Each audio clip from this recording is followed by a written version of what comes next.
Contract marriage ഭാഗം 38 written by rose. അതെ, ഒരുപാട് സന്തോഷമുള്ളൊരു കാര്യം നിങ്ങളോട് പറയുവാണ്. നമ്മുടെ ചാനൽ ഇന്ന് മോണിറ്റൈസേഷനായി. ഒത്തിരി നന്ദി നിങ്ങളോടെല്ലാവരോടും. എന്നെ ഇതുവരെ സപ്പോർട്ട് ചെയ്തതിന് തുടർന്നും നിങ്ങളുടെ സപ്പോർട്ട് ഉണ്ടാവണം. സ്റ്റോറി കേട്ട് കമൻസ് ഇടണം. അയ്യോ, ഒന്ന് പതുക്കെ പിടിക്കടോ. ദീപു അലറും പോലെ പറഞ്ഞതും അയാൾ പേടിയോടെ ഒന്ന് അവനെ നോക്കി. സാർ, ഇത് ചെയ്യാതെ വേദന കുറയില്ല, ഉള്ളിലെ നീര് വലിയണം. ഓ, താൻ എന്നേലും ചെയ്യുക. ദീപു അരിശത്തോടെ കമിഴ്ന്നു കിടന്നു.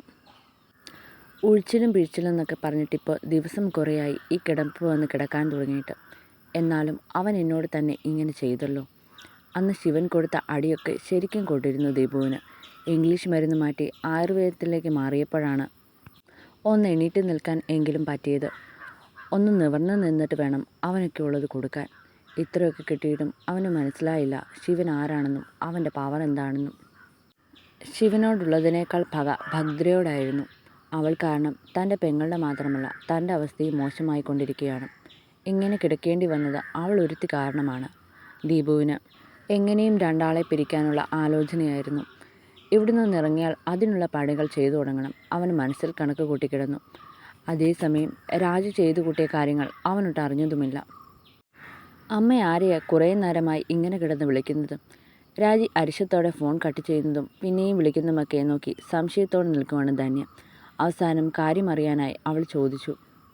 ഒരു പണി ഞാൻ ഏൽപ്പിച്ചൊരുത്തനെ. പണി നല്ല വൃത്തിയായി ചെയ്ത് കഴിയുമ്പോൾ എന്നെ വിളിക്കണമെന്ന് അവനോട് ഞാൻ പറഞ്ഞതാ. രാജി അമർഷത്തോടെ പറയുന്നത് കേട്ട് അവൾ അല്പം പേടിയോടെ അവരെ നോക്കി. അമ്മ എന്തോ പണി ഒപ്പിച്ചിട്ടുണ്ടെന്ന് അവൾക്ക് മനസ്സിലായി. അമ്മ എന്താ ചെയ്തേ? ഞാനൊന്നും ചെയ്തില്ല. എന്നെക്കൊണ്ട് ഇങ്ങനെയൊക്കെ ചെയ്യിക്കാൻ കാരണക്കാരിയായവളെ ഈ നാട്ടിൽ നിന്ന് ഓടിക്കാൻ ഞാനൊരു പണി ഒരുത്തിനെ ഏൽപ്പിച്ചു. ആര്? ഭദ്രയെയോ? പിന്നെ അല്ലാതെ ആരാ നമുക്ക് ശത്രു? എൻ്റെ മോൻ ആശുപത്രിയിൽ കിടക്കുന്ന കണ്ടോ നീ? അവനൊന്ന് നേരെ നിവർന്ന് നിൽക്കാൻ പറ്റുന്നില്ല. എൻ്റെ കുഞ്ഞിനെ കണ്ടാൽ എൻ്റെ സകല പിടിയും വിടും. രാജിക്ക് ദേഷ്യവും വിഷമവും വന്നു. ധന്യയുടെ അവസ്ഥയും അതുപോലെയൊക്കെ തന്നെയായിരുന്നു. ആയുർവേദ ഹോസ്പിറ്റലായതുകൊണ്ട് അവിടെ കൂടെ ആരും വേണ്ട. കൂടെ ആരും വേണ്ടെന്ന് പറഞ്ഞതുകൊണ്ടും മാത്രമാണ് താനും അമ്മയും പോകാൻ നിൽക്കുന്നത്. ശിവേട്ടൻ അവനെപ്പറ്റി പറയാൻ വിളിക്കുമ്പോൾ കേട്ട പാതി കേൾക്കാത്ത പാതി ഓടുമായിരുന്നു. അവിടെ ചെന്ന് അവനെ കണ്ടപ്പോൾ സഹിക്കാൻ പറ്റിയില്ല. പക്ഷേ എതിർവശത്ത് നിൽക്കുന്നത് ശിവേട്ടനും. എന്താ നിനക്ക്? ഒന്നും പറയാനില്ലേ? എനിക്കറിയാം ശിവനായതുകൊണ്ട് നിനക്കൊന്നും പറയാൻ കാണില്ലെന്ന്. ഞാൻ അതിനൊന്നും പറഞ്ഞില്ലല്ലോ അമ്മേ. അമ്മ ഇപ്പോൾ എന്താ ചെയ്തേ അത് പറ. രാജി എവിനെ ഭദ്രയെ അറ്റാക്ക് ചെയ്യാനുള്ള പണി ഏൽപ്പിച്ചത് മുതലുള്ള കാര്യങ്ങൾ പറഞ്ഞു. എല്ലാം കേട്ട് കഴിഞ്ഞതും ധന്യ ഞെട്ടലോടെ അവരെ നോക്കി. ഭദ്രയ്ക്ക് അമ്മ പണി കൊടുക്കുന്നതായിരുന്നില്ല അവളുടെ പേടി. അതറിഞ്ഞു കഴിയുമ്പോൾ ശിവൻ്റെ പ്രതികരണം എന്താകുമെന്നായിരുന്നു. അമ്മയൊരു പണി കൊടുക്കുമെന്ന് അറിയാമായിരുന്നു. അമ്മേ, ശിവേട്ടൻ അവൻ ഇതൊന്നും അറിയാൻ പോകുന്നില്ല. ദീപുവിന് ഇങ്ങനെയൊക്കെ ചെയ്തിട്ടും ഞാനതൊന്നും ആരോടും പറയാത്തത് നിൻ്റെ കാര്യത്തിൽ അവനൊരു നെഗറ്റീവ് ചിന്ത വരരുതെന്ന് കരുതിയാ. അലയിൽ എപ്പോഴേ ഞാൻ ഏട്ടനെ വിളിച്ച് പറഞ്ഞേനെ മോൻ ചെയ്തതൊക്കെ. ഇത് ശിവേട്ടൻ അറിഞ്ഞാൽ അമ്മേ. ധന്യയ്ക്ക് ടെൻഷനായി. അവനൊന്നും അറിയില്ലടി. അവൾ ഈ നാട്ടിൽ നിന്ന് തന്നെ ഓടും. പിന്നെ എങ്ങനെ പറയാൻ അവനോട്? സ്വന്തം ജീവനിൽ പേടിയുള്ള ഒരു പെണ്ണും പറയില്ല. അതുപോലൊരു പണിയാ അവനെ ഞാൻ ഏൽപ്പിച്ചത്. രാജിയുടെ മുഖത്ത് ക്രൂരമായൊരു പുഞ്ചിരി വിടർന്നു. ധന്യയ്ക്ക് പക്ഷെ പേടിയാണ് തോന്നിയത്. അമ്മേ, ശിവേട്ടൻ ഉറപ്പായും എങ്ങനെയെങ്കിലും കണ്ടുപിടിക്കും. നമ്മളാണ് ഇതിന് പിന്നിലെന്നറിഞ്ഞാൽ എന്നെ കൂടി വെറുക്കും. നീ ഒന്ന് ചുമ്മാതിരിക്കൊച്ചേ. അങ്ങനെയൊന്നും സംഭവിക്കില്ല. അവൻ എങ്ങനെ എന്താണെന്ന് പറഞ്ഞ് കണ്ടുപിടിക്കാനാ? അതൊന്നും നടക്കില്ല. എന്നിട്ട് അയാൾ വിളിച്ചോ അമ്മേ? ധന്യ ഉള്ളിലെ പേടി മറച്ചു വെച്ചുകൊണ്ട് ചോദിച്ചു. അവൾക്ക് ശിവൻ്റെ മുഖം ആലോചിക്കുമ്പോൾ തന്നെ പേടിയാണ് തോന്നിയത്. അതറിയാനല്ലേ ഞാൻ കുറേ നേരമായി കിടന്ന് വിളിക്കുന്നത്. അവനെന്താ ഫോൺ എടുക്കാത്തത്? ആർക്കറിയാം, കാശിന് ആവശ്യമുള്ളവനാ. അതുകൊണ്ട് പണി ഏൽപ്പിച്ച് അവൻ ചെയ്യും. എന്തോ അവൻ ഫോൺ എടുക്കാത്തത് കൊണ്ട്. നീ ചുമ്മാ ആവശ്യമില്ലാത്തത് പറയാൻ നിൽക്കണ്ട. കുറച്ചു നേരം കൂടി നോക്കട്ടെ. കുറച്ചു നേരമെന്നത് മണിക്കൂറുകളായി കടന്നു പോയിരുന്നു. നേരം കഴിയുന്തോറും രാജിക്കും ചെറിയ ടെൻഷൻ തോന്നി. പണി കഴിയുമ്പോൾ കാശ് എന്നാണ് പറഞ്ഞത്. അഡ്വാൻസ് പോലും വേണ്ടെന്ന് പറയുകയും ചെയ്തു. എന്നിട്ടിപ്പോൾ അവൻ എവിടെ? അമ്മേ, ധന്യ വിളിക്കുന്നത് കേട്ടാണ് രാജി ആലോചന നിർത്തത് അവളെ നോക്കിയത്. ഇത്രയും നേരം അവർ ആലോചിച്ച് കൂടിയത് മുഴുവൻ നടന്നുപോയ കാര്യങ്ങളായിരുന്നു. എല്ലാം കഴിഞ്ഞിട്ടിപ്പോൾ 2-3 ദിവസം കഴിഞ്ഞിരുന്നു. അറിഞ്ഞോ അമ്മേ? വന്നിട്ടുണ്ട് രണ്ടും. ആരാണെന്ന് പറയാതെ തന്നെ രാജിക്ക് ആളെ മനസ്സിലായിരുന്നു. എബിൻ്റെ അനക്കമൊന്നുമില്ലെന്ന് കണ്ടതും രാജു രഹസ്യമായി തിരക്കിയിരുന്നു ഭദ്ര ശിവൻ്റെ കൂടെ ഉണ്ടോ എന്ന്. ഉണ്ടെന്നറിഞ്ഞതും അവർക്ക് മനസ്സിലായി എന്തോ കാരണം കൊണ്ട് എബിൻ തന്നെ ചതിച്ചെന്ന്. പക്ഷേ എന്താണ് സംഭവിച്ചതെന്ന് മനസ്സിലായതുമില്ല.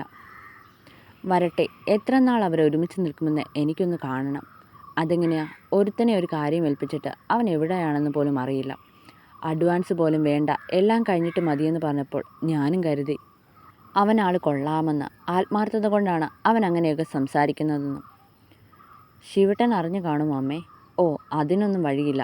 അങ്ങനെ അറിഞ്ഞിരുന്നാൽ എപ്പോഴേ അവൻ വന്ന് ചോദിച്ചേനെ നമ്മളോട്. ഇത് മറ്റെന്തോ ആണ്. ധന്യ അങ്ങനെ മോളുമ്പോഴും അവളുടെ മനസ്സിൽ അതൊരു കരടായി കിടന്നു. ഇന്ന് അവിടം വരെ ഒന്ന് പോയിട്ട് വരാം. നമ്മളങ്ങോട്ട് ചെല്ലാതിരുന്നാലും ശരിയാവില്ല. ഞാൻ വരണോ അമ്മേ? വേണ്ട, അവൻ്റെ മുന്നിൽ നീ ഒന്നിനും ഇടപെടണ്ട. അവന് നിന്നോട് ഒരു വെറുപ്പുണ്ടായാൽ നമ്മുടെ പ്ലാൻ എല്ലാം തെറ്റും. എത്ര ദേഷ്യമുണ്ടെങ്കിലും നീ അവൻ്റെ മുന്നിൽ വെച്ച് അവളെ ഒന്നും പറയാൻ പോകരുത്.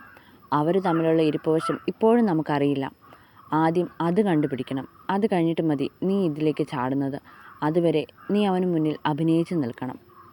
എല്ലാം തലയാട്ടി സമ്മതിക്കുമ്പോഴും മനസ്സിൽ അവനും ഭദ്രയും ഒരുമിച്ച് നിൽക്കുന്ന രൂപമായിരുന്നു. അതിങ്ങനെ തെളിഞ്ഞു വരും തോറും ശിവനെ ഒരു നിമിഷം മാറ്റി നിർത്തി അവളോട് തൻ്റെ ദേഷ്യം മുഴുവൻ തീർക്കാൻ തോന്നും. അവൾ ഒരാൾ വന്നില്ലായിരുന്നെങ്കിൽ തൻ്റെ ജീവിതം ശിവേട്ടനൊപ്പം. നീ കൂടുതൽ ആലോചിക്കാൻ നിൽക്കണ്ട, ഞാൻ അവിടം വരെ പോയിട്ട് വരാം. രാജി പറഞ്ഞതും അവളൊന്ന് മൂളി. ഭദ്രേ, നീ ഇങ്ങനെ മുറിയിൽ തന്നെ ഇരിക്കാതെ ഇങ്ങ് എഴുന്നേറ്റ് വാ. എന്തിനാ വന്നിട്ട്? ഇവിടെയുള്ളവരുടെ വീർത്ത് കെട്ടിയ മുഖം കാണാനോ? അവളുടെ മുഖം എങ്ങനെയും ഇരിക്കട്ടെ, അതിന് നമുക്കെന്താ? നീ വന്നേ. അവളുടെ കയ്യിൽ പിടിച്ച് വലിച്ച് പുറത്തേക്കിറങ്ങിയവൻ. എല്ലാം കണ്ടുവെച്ചോണം. എന്തിന്? ഞാനതിന് ജീവിതകാലം മുഴുവൻ ഇവിടെ താമസിക്കാനൊന്നും പോകുന്നില്ലല്ലോ. താമസിക്കുന്നതൊക്കെ രണ്ടാമത്തെ കാര്യമല്ലേ? അത് പറയുമ്പോൾ അവൻ്റെ ചുണ്ടിലൊരു പുഞ്ചിരി വിടർന്നു. എന്താ ഒരു ചിരിയൊക്കെ? ഓ, കാമുകിയെ ഓർത്ത് കാണും. അവൾ പറയുന്നത് കേട്ട് മെല്ലെ അവൻ തലയാട്ടി. എന്നെ ഇവിടെ ഇങ്ങനെ ഇട്ട് കഷ്ടപ്പെടുത്തിയിട്ട് വേണമല്ലോ നിങ്ങൾക്ക് അവസാനം നല്ല ഹാപ്പിയായി ജീവിക്കാൻ.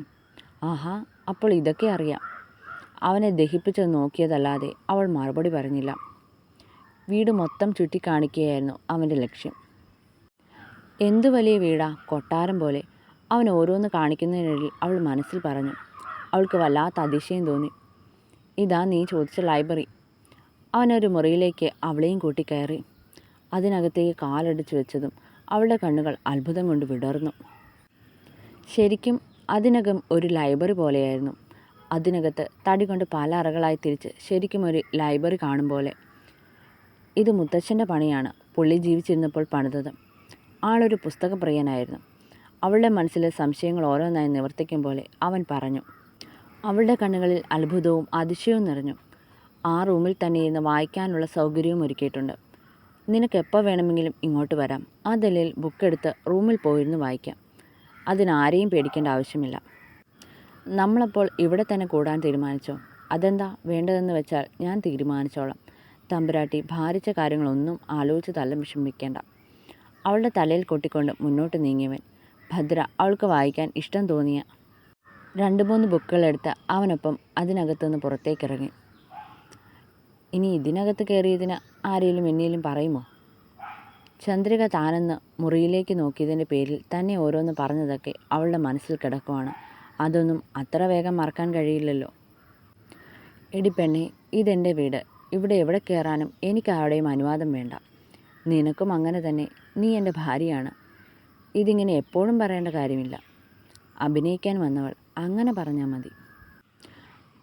അതിനേക്കാൾ നല്ലത് അല്ലാതെ പറയുന്നതാ. ഇപ്പോൾ പറഞ്ഞില്ലേ? നിങ്ങളോട് പറഞ്ഞിട്ട് കാര്യമില്ല. പിറുപിറുത്തുകൊണ്ട് അവൾ മുറിയിലേക്ക് പോയതും താഴെ ഒരു വണ്ടി വന്ന് നിൽക്കുന്ന ശബ്ദം അവൻ കേട്ടത്. ജനാല വഴി അവൻ്റെ കണ്ണുകൾ താഴേക്ക് നീണ്ടു. കാറിൽ നിന്നിറങ്ങി വരുന്നവളെ കണ്ട് അവൻ്റെ മുഖം മാറി. എൻ്റെയെന്ന് കരുതിയ ഒന്നിനെയാണ് നിങ്ങൾ നോവിച്ചത്. ക്ഷമിക്കില്ല ഞാൻ, പൊറുക്കില്ല. ഉള്ളിൽ നിറയുന്ന ദേഷ്യത്തോടെ അവൻ ചില്ലുവാതിൽ വലിച്ചടച്ച് അകത്തേക്ക് പോയി.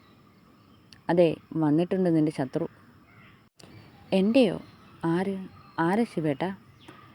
ഞാനും കേട്ട് ഒരു വണ്ടി വരുന്ന ശബ്ദം. നോക്കിയില്ലെന്നേ ഉള്ളൂ. ധന്യയുടെ അമ്മ.